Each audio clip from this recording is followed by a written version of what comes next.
conversations happen with the all-party delegations. We move on now, though, and the International Monetary Fund has defended its decision to release another $1 billion to Pakistan under its $7 billion extended fund. This comes despite a strong opposition from India. IMF spokesperson Julie Kozak said Pakistan had met all conditions, including key reforms, and the board approved the payment after a thorough programme review. The funds are meant to support Pakistan's balance of payments and cannot be used to finance the government's budget directly. Talks are ongoing in Islamabad over the 2025-26 budget, which Pakistan has postponed until June the 10th. The IMF mission chief, Nathan Porter, said discussions have focused on boosting revenue through tax reforms, controlling spending and achieving a primary surplus of 1.6% of the GDP. India has expressed strong concerns, claiming the funds could be diverted to fund cross-border terrorism, but the IMF says strict monitoring and structural conditions are in place to prevent such misuse.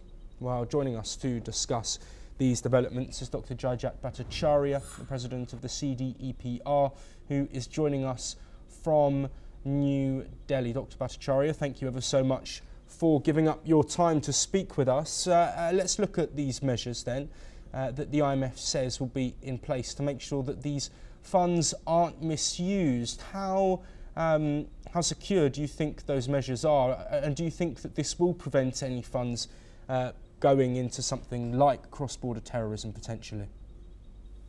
I don't think it'll be wise to believe that there is a process to ensure that the funds won't be misused. And the premise of that is very simple, is that the budgetary funds, or the funds that are coming from taxation from the Pakistani people, will be used for terrorism and for other actions, while the funds from IMF will be used for the purpose that it's designated to be used for, which means that if it's used for providing drinking water to the people of Pakistan, then that's what it'll be used for. But originally, that funding should have come from the revenues and the taxation which is collected from the people of Pakistan. So when you look back at and do an audit and check if the funds were actually used for, let's say, providing drinking water, then yes, the funds from IMF will be used for providing drinking water, but then the funds which are collected from the people of Pakistan is getting deviated for terrorism and other nefarious activities, and being diverted to non-state actors to do actions which are not aligned to a rule-based order. And that is where the core of the problem lies. Absolutely. Dr. Bhattacharya, the IMF saying that they've held constructive talks with Pakistani officials, but we know that the budget has been delayed now until June the 10th. Constructive is the narrative that we've got, but how do you think these conversations would have actually gone in the wake of the devastating Pahalgam terror attack and, of course, the provocations that followed from Pakistan? You know, it's difficult to interpret what IMF itself is saying, because they're having the so-called constructive talks after approving the funding to Pakistan. And again, these fundings were approved right after Pakistan orchestrated a devastating terrorist attack on India and on Indian people. So the time to have that constructive discussion was at the time of approving the funds from IMF to Pakistan, which was right after the terrorist attacks. Now, that did not happen. So it's really a little interesting to understand why such constructive discussions are happening now. Now, going deeper into the word constructive, it is meant to imply that Pakistan agreed to certain more conditionalities, but I really can't think of any conditionality which will ensure that Pakistan does not divert its own domestic funding into activities which are not aligned to any law-abiding nation. And again, that's where the problem is. And so I'm curious to understand, what did IMF really mean by a constructive discussion once they've already approved the funds way back right after the Pakistani terrorist attack on India? Absolutely, Dr. Bhattacharya. On screen, we're currently showing some of the previous loans and bailouts that have been given to Pakistan. This $1 billion, of course, an extension of an already several billion-dollar fund. Can you provide some of our global audience with some context, Dr. Bhattacharya, about why these loans have been put in place, why they've been agreed, and given the recent violence and terrorism and tensions, why they've been followed through with? So if you can step back, Pakistan has been the recipient of the highest number of bailouts from IMF. And Pakistan is a country with very rich agriculture. It has got very good soil. It's got a river. It's got a population of over 220 million people. So how come a nation blessed with all these resources is not able to put itself out and is able to perform like the rest of the community of nations on this planet? And why does it need a repeated bailout from IMF? The only reason could be that it's misusing the funds it's getting. It's either not putting the funds to the purpose it's supposed to be putting it on, or it's using its own domestic funding for activities which are not productive, such as terrorism. And if you add the IMF funds along with the funds that came in from other countries such as the US, Saudi Arabia, China, and so on, it's a humongous amount of funds that have been pumped into Pakistan. The question really is, where are these funds disappearing every single time? I think they got a bailout of about 24 times or near about 24 times bailout is a real record. So if they have not been able to fix themselves for the last 24 years, the question arises that what was the hurry from IMF's perspective to give them a bailout right after a dastardly act of terrorism that they orchestrated against India, which has been proven internationally. And not only that, that act was done with a focus on religiosity. They focused on non-Muslims and segregated them and then killed them in front of their women, in front of their wives and children. It was a terrible, terrible massacre that happened. Some 26 people were killed. And a couple of days later, we hear that IMF has given funding approval to Pakistan after they have done such an act.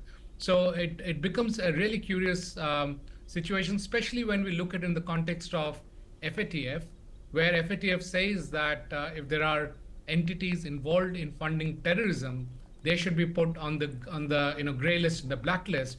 And here I'm not talking about Pakistan. I'm really curious that shouldn't IMF be considered to be put under FATF, because they are actually funding terrorism. And the path to that funding is very clear to anyone who scratches the top of this funding exercise. So that's really the background, and it's very, very simple. Pakistan has been carrying out terrorism in India and the rest of the world. The known terrorists such as Osama bin Laden have been found to be right next to their military garrisons. And same with the terrorists that were being killed by India. All of them were living next to the Pakistan army garrisons. So clearly they were being supported by the Pakistani state. Under these circumstances, if funding is being provided to Pakistan, then clearly this funding is being used for terrorism, and this funding is coming from IMF. We really need to investigate on what basis was this funding given. Clearly, the conversations between IMF and Pakistan and the finer print has not been put into public. So we really don't know what was constructive or not constructive, but it does not look good on paper that IMF has funded a terrorist state and their terrorist military. Absolutely. And Dr. Bhattacharya, to bring an end to this discussion, we have, of course, earlier in this programme discussed the all-party Indian delegations that have been reaching out to world leaders and different countries across the globe.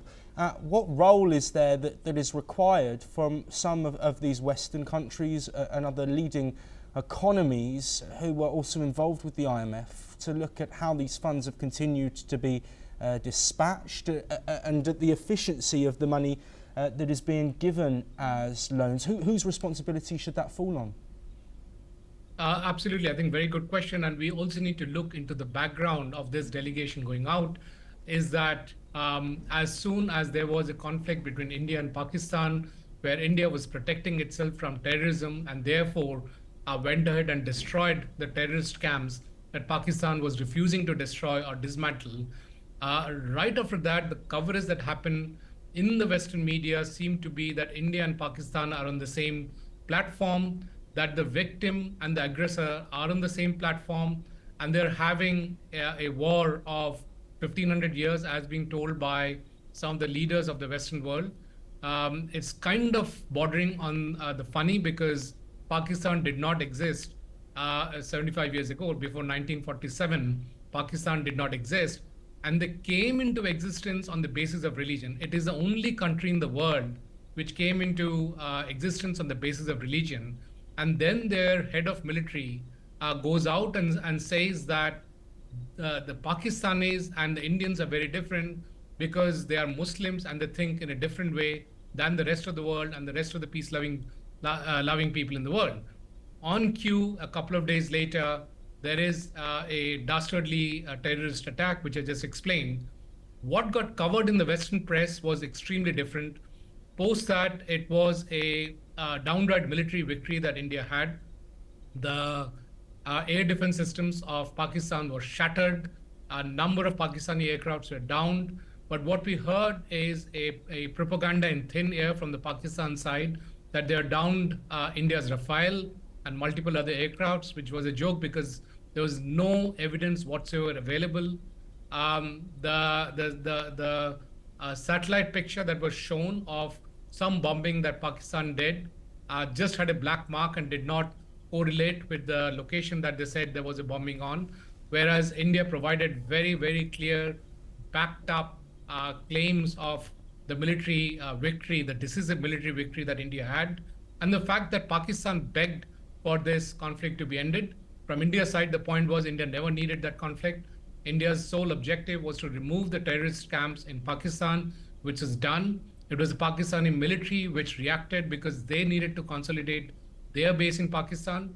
It's a surprising case where India won militarily, but Pakistan's generals achieved their objectives, which is to show to their country that they are still important. And these are the narrations which needs to be countered. Otherwise, we are actually rewarding the act of terrorism, which is dangerous for every person in the world.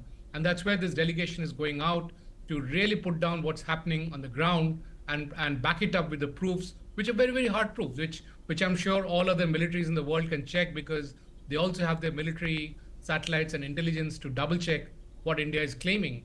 And therefore, it is important to put the facts on the ground so that terrorism does not go unpunished. In fact, it should not get rewarded and also should not go unpunished. Absolutely. Dr. Jayjit Bhattacharya, thank you ever so much for joining us and providing your insight. We move on now, and the European Union's trade chief has said that the